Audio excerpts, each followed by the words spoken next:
time before the start of the ground operation on July 5 at 6 a.m. Moscow time, the Germans also launched a bombing and artillery strike on the Soviet defensive positions.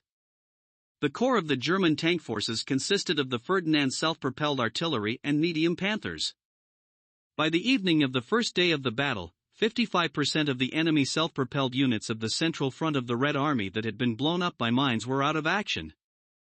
The tanks that launched the offensive immediately encountered serious resistance from the tank units of the 2nd Tank Army commanded by General A.A.G. Rodan. The main blow on the northern flank was struck on July 6 in the direction of Alkavatka. After failing to achieve success, the Germans shifted their attack on July 9 towards the railway station of Pony Ray, but here too they could not break through the Soviet defenses. The T-34 tanks put up stubborn resistance against the German tanks that had entered their rear, managing to push the enemy back by advancing 1.3 kilometers at the cost of heavy losses. VIA Model's forces on the northern flank managed to penetrate only 10 to 12 kilometers deep, after which, starting from July 10, having lost up to two-thirds of their tanks, the 9th German Army went on the defensive. The model plan for breaking through the three defensive lines of the central front of the Red Army was based on delivering the first strike by infantry divisions, reinforced with heavy tanks and assault guns, supported by artillery and aviation. After breaking through the enemy's defenses, tank divisions were to exploit the success in the direction of Kursk. In accordance with this plan, the center was the main area of attack. The 47th Tank Corps was operating, reinforced by the 505th Heavy Tank Battalion Tiger. To its left was the 41st Tank Corps with the attached Ferdinand self-propelled artillery regiment, 83 vehicles. The left flank of the entire grouping was covered by the 23rd Army Corps, consisting of 3 infantry divisions, including the reinforced 78th Assault Division, with 62 assault guns. On the right flank, the 46th Tank Corps was operating, composed of 4 infantry divisions, which, despite its name, had only 9 tanks and 31 assault guns.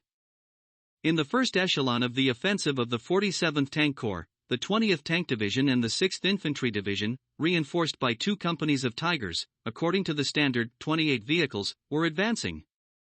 2 tank divisions of the second echelon were to enter the breach and continue the offensive. The advancement of the first echelon was slowed down by the resistance of the 15th Rifle Division of the Red Army on heavily fortified positions and the presence of a large number of mines. By 8 o'clock, passages through the minefields had been cleared. After interrogating a captured Red Army soldier, it became known that there was a poorly defended position at the junction between the 15th and 81st Divisions, where the German heavy tanks were redirected. At this location, the Tigers were counterattacked by around 90 T-34 tanks. In the subsequent 3-hour tank battle, 42 T-34 tanks and 2 Tigers were destroyed. Another 5 Tigers were immobilized due to damage to their tracks. After repelling this tank counterattack of the Red Army, the Germans broke through the first line of defense. However, during the 3 hours of fighting, the units of the 29th Rifle Corps of the 13th Army, located behind the first line, advanced and eliminated the gap in the front. The artillery fire of the Red Army greatly hampered the work of the German sappers in clearing paths through the minefields, even with their use of remotely controlled demining equipment, Goliath and Borgward 4. By 5 p.m., out of 45 self-propelled guns Ferdinand of the 653rd Heavy Anti-Tank Battalion, 33 vehicles had lost mobility due to detonating mines. Subsequently, most of these self-propelled guns were repaired, but evacuating such heavy equipment from the battlefield was fraught with significant difficulties.